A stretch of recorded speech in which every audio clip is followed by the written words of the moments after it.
હોળી આવી રહી છે તે અંતર્ગત અનેક જગ્યાએ રાસનું આયોજન કરવામાં આવતું હોય છે। પરિમલ મહારાજની વિશેષ ઉપસ્થિતિમાં જ હોળી રશિયા રાસનું આયોજન કરવામાં આવ્યું છે।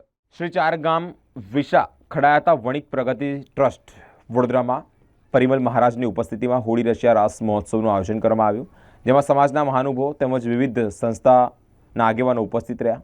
નૈનેશભાઈ, અલ્પેશભાઈ, હાર્દિક શાહની વિશેષ ઉપસ્થિતિ રહી। અવસર પાર્ટી પ્લોટ ખાતે જ 6 કલાકે એક ખૂબ સુંદર હોળી રશિયા રાસ મહોત્સવનું આયોજન કરવામાં આવ્યું।